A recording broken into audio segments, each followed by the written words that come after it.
Bring us together。我们这个线下活动，其实我们是有一个 brand 名字的，和优秀的人在一起。Don't forget to introduce yourself。我们这边有很多不认识的朋友，但我们希望大家走的时候，都变成一个互相彼此认识的朋友，好吗？在 O6 呢，你来，你需要带一些什么？需要带一颗这个敞开的一个胸怀，需要带一个愿意学习的心。在创业道路上的一些迷茫的时候，它像一盏明灯，会照亮你。O6 呢 ，O6 Foundation 是我艾米一起创立的一个non-profit foundation 所以是说呢，我们的这个目的呢，其实呢是为我们的这个中小企业家提供这样一个平台，我们可以去 network， 可以去 grow， 可以去一起去这个有这个 aspiration。我们先从艾米家的那个客厅开始，一场一场。我觉得很多人都由此来受益，因为每一次的 subject 话题也好，还有我们一些由此也认识了各行各业的精英。我呢就是做 IT 的，做 contractor， 有个自己的 consultant company。Canada After School Group 的创始人。如果是我们是第二间做加拿大线上教育的，没有人敢说他是第一家。我是作为一个企业主，2020年开始呢，我转做就是帮客户做投资，是天宝旅行社的那个 CFO。我先生从去年开始，他开始有一些创业的想法。我们是做那个 Lenovo 的那个就是data center 的 marketing。那么就是我现在就是主导 AI。我们的店名叫大多版。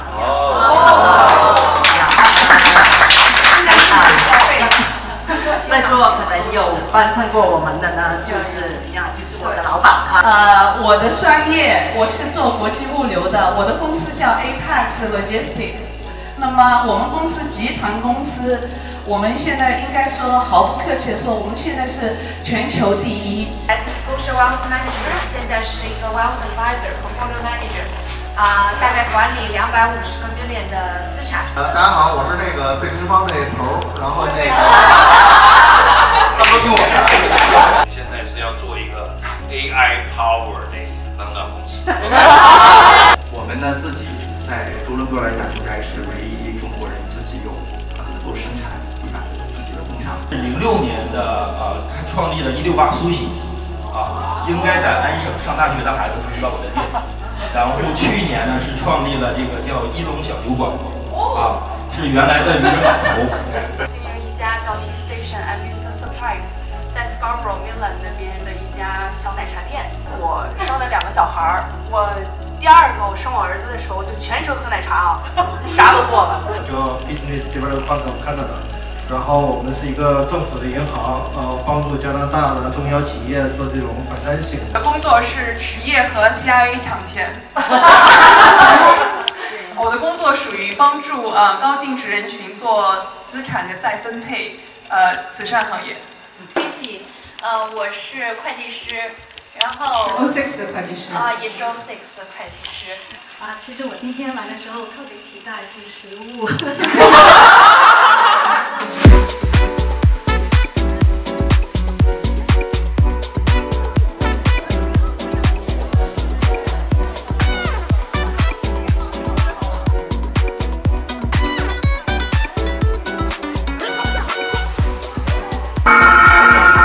迟到的朋友请入座，聚光灯全部打在我们的律师。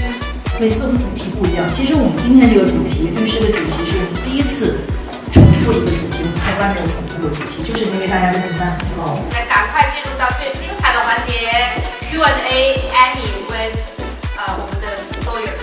我们做律师，从 commercial law 和 litigation law， 你觉得在你的经历里面，我们创业者常常碰到的一个坎是什么？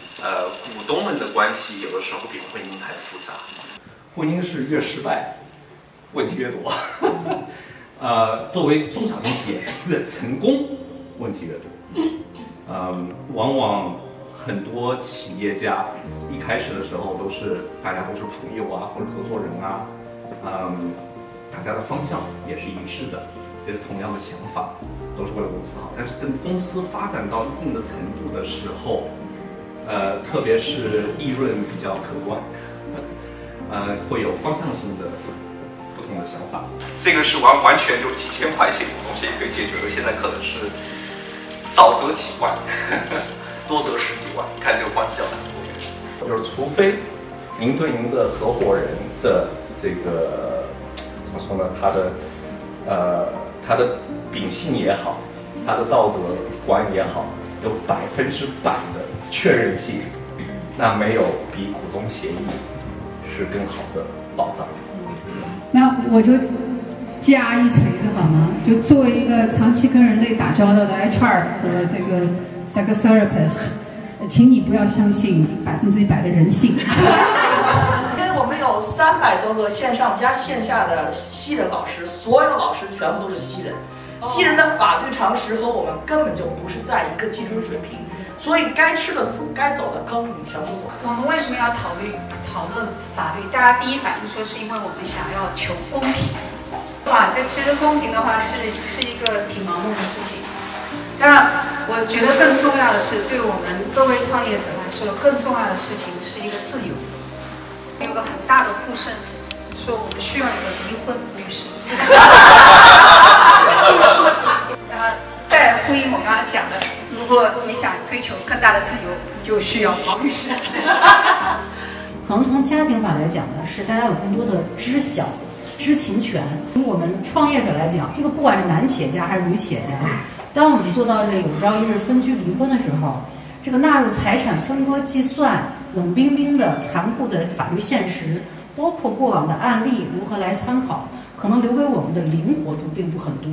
但至少我从 day one 我能够知道，日后万一我走到那一天，跟我的先生也好、太太也好，这是一个没法回避的东西，大家提前可以做一个考量。我不是想来问大家什么时候想要离婚啊，我也不想再问各位结婚的人士，你们有签过这个什么婚前协议吗？我估计没有。但愿我有钱到需要做这个事情的地步。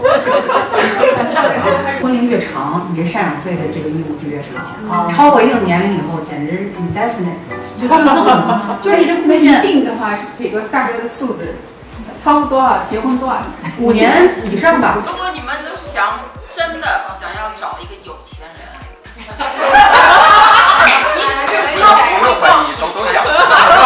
对，但是有一个 signal 是肯定的，在加拿大，他能够 afford second marriage、third marriage， 他一定是一个有钱人。小笔记啊，小笔记就记下。大概有多少比例最后是告赢的 CRA 的？这个真的是看谁有胆。首先第一点，不要去轻信网上的，要薅政府羊毛，这个 ridiculous， 真的。你薅之前掂掂自己，你在哪一个，你能够 leverage 多少的 social capital？ 告诉所有在这准备创业的，我劝你们真的 reserve certain capital for the legal cost， 无论是商业法、IP 法、Family Law， 这是我们每一个企业家必须知道的。我身上有很多的 liability 和 risk。这个 case 你能不能赢，取决于你的心态。你凡是有一个 reserve 的 capital， 你会有很大的底气去熬到最后。狭路相逢勇者胜。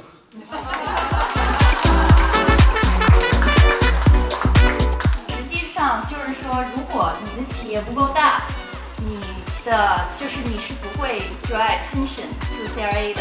所以呢，从另外一方面也证明我们中国人就是说创业是非常有能力的。前呢觉得认识包比啊、Brian 啊、小月、安妮啊，然后觉得自己的 social capital 已经可以了。今天呢，绝对是觉得自己的 social capital 稍稍的一个 level。周会的话呢，现在我们也在有进行。我们圆桌会呢，其实会非常小的这么一个 event，体验人会提出一个商业的问题，我们会有几个业内人来讨论这个问题。我们私人的朋友有的时候聊的时候呢，大家其实说话会要搂着点啊，不要说的太要顾及一下对方的情绪啊，点到为止啊。但是我们在圆桌会上是力求一针见血。我又要再问各位企业家兼老板，谁现在有雇员，但是从来没有一个雇员协议？没有啊。这个太对了。我相信这个叫什么婚前协议。